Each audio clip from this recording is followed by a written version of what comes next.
How you doing, everybody? So today I thought we'd put out a little video on the bearing count on fishing reels.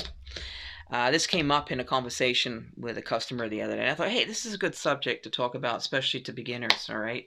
So I have here in front of me 2 spinning reels. Now, for the most part, these are very, very similar to one another. They're both reels that can be used in ultralight and light applications.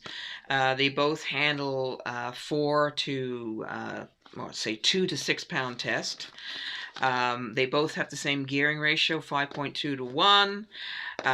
One weighs about 7 ounces, the other one weighs around 6. Maximum drag for this one is just over 7 pounds, and for this one it's just over 8. They both, one costs $49.99 and this one costs $47.99. But there is one big difference in these reels, and I'm going to show you. On this one, up here, you'll see it has the number 4, indicating the total number of bearings in this reel. This particular maker has a tendency not to follow the standard format for the showing bearings. What this represents are 3 roller, 1 roller bearing and 3 ball bearings. Okay, so 3 plus 1. And this particular reel shows the number here 10 plus 1. That is 10 ball bearings and 1 roller bearing.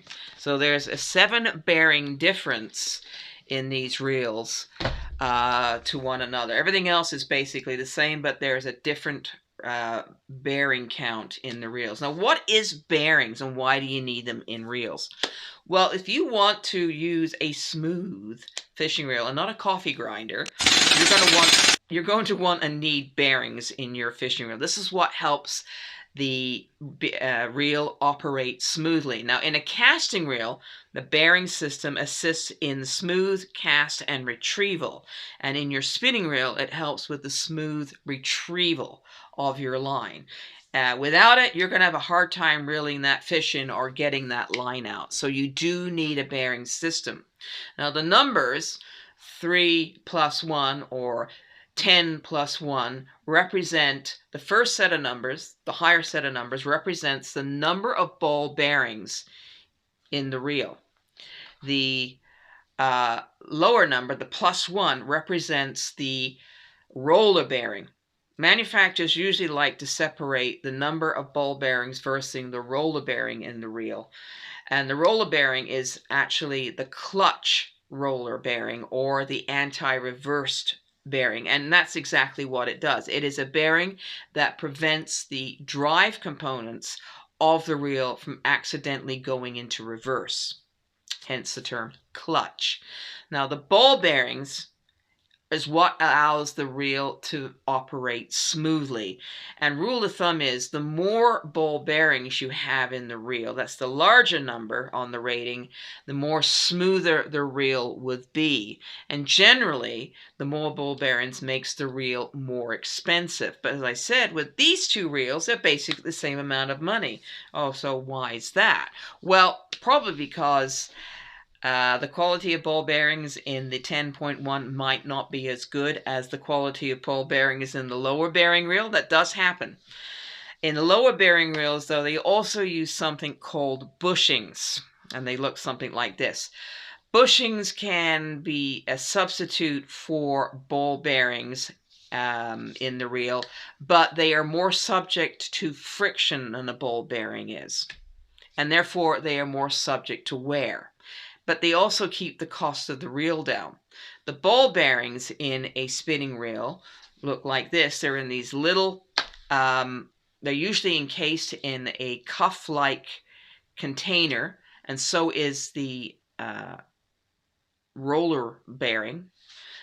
And they are in the guts of the fishing reel. I'm going to show you a schematic here that will kind of give you an idea of what I'm talking about. So if we go down here to this 26B, you'll see this little thing here.